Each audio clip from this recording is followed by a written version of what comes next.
Oh my god, Morgana complimented Ryuji. Now that's what I call character development. I take back everything I said. Maybe he doesn't deserve to be punted against a wall. Persona 5 Tactica is a game I felt nothing for when it was announced. The main reason for that was being revealed alongside Persona 3 Reload, but that was probably only responsible for 70% of that disinterest.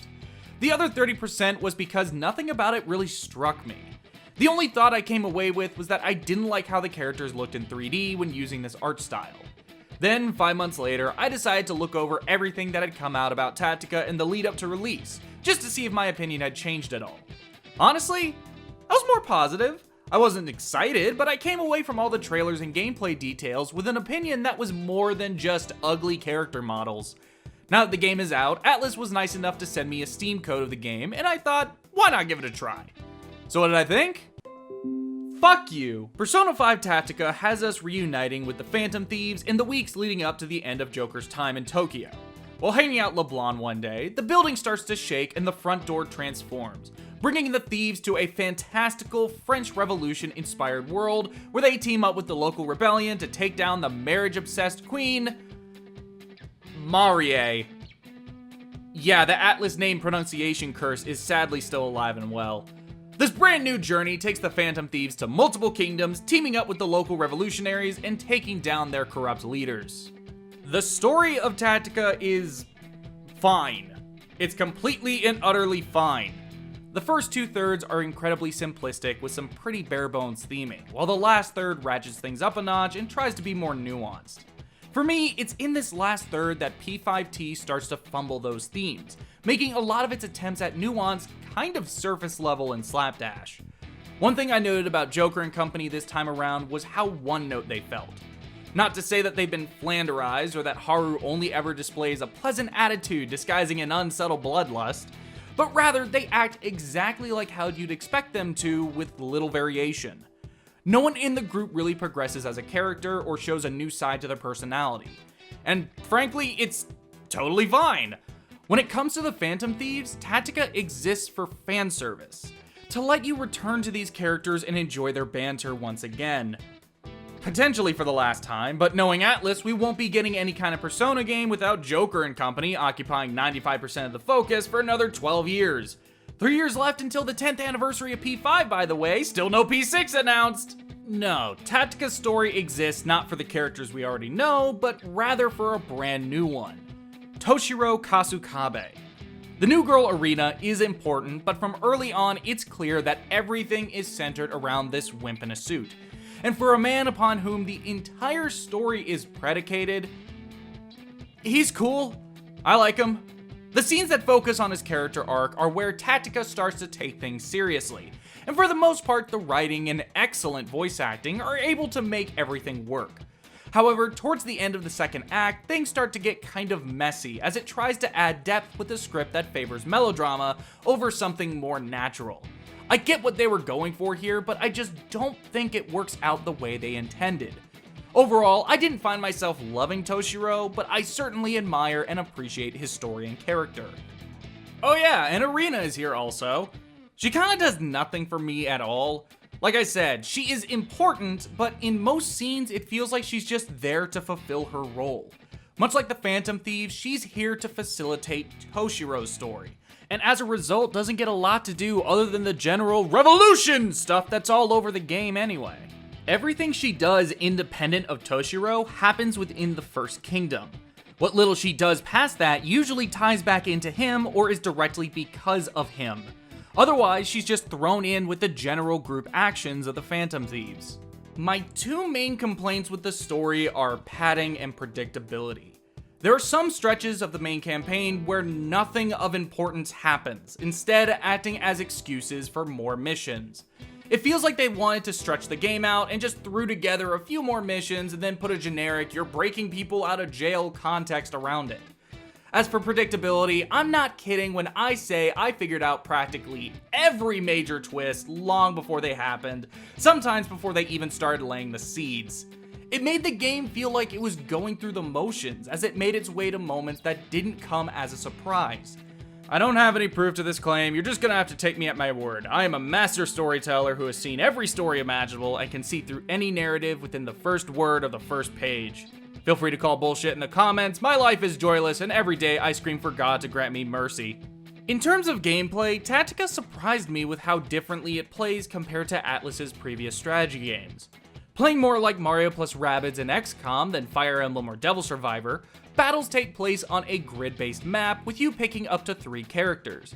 While there are some battles with unique completion requirements, most have you defeating every enemy on the map using melee attacks, guns, and your persona.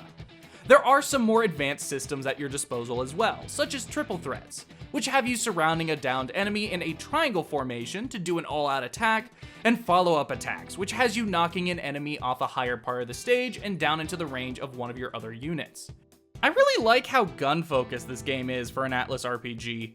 Gun attacks are your bread and butter here, with melee being a lot more situational.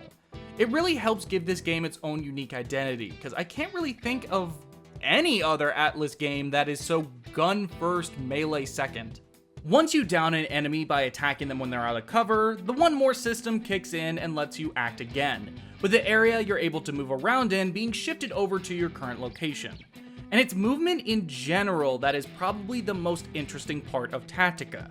By planning things out correctly, you can do so much in a single turn with just a single character. Working out how to maximize your options every turn was a real brain scratcher, making the game feel more like a puzzle game than a strategy game at times.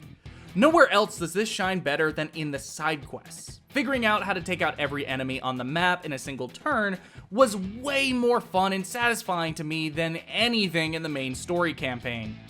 Going back to my initial impressions, the one thing that has stuck with me even now that I've played the game is the game's look. While I've gotten used to them, I'm still not a fan of how the Phantom Thieves look in 3D. They look like more colorful versions of the kids next door, complete with big hands, big feet, and lanky ass limbs. However, much like the KND, I think the art style absolutely shines in 2D. The noodle arms can look weird at times, but for the most part, I think they're very expressive and pleasing to look at. The game's UI is also really nice, drawing a lot from Soviet-era revolutionary propaganda. Sadly, I can't help but think of Sonic Forces when I look at it, but that's only because it was the last game I played that did this style. The animations during the in-engine cutscenes look great, especially with the unexpectedly fantastic visual humor.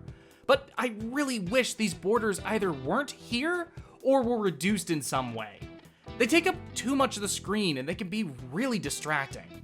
One of the biggest issues I have with the game's looks are the mission environments themselves. While the background artwork and cutscenes are creative and visually interesting, the area you play in can look really boring and bland in comparison. There are some fun level aesthetics, but for the most part, everything feels very cookie cutter and random. For instance, in Mission 20, the background art in the cutscene shows a giant cake, flower stands, and a ton of decorations. Yet in battle, all that stuff is outside of the area of play, leaving nothing but chairs, tables, and wooden boxes to hide behind. It feels like a massive missed opportunity to not include these things as part of the environment. Let Joker hide behind a bunch of pretty flowers, while Morgana snipes enemies from the top of the cake. At one point, you come across this giant teddy bear. Why not incorporate that into a level? In a number of ways, Tactica can feel like it's been thrown together.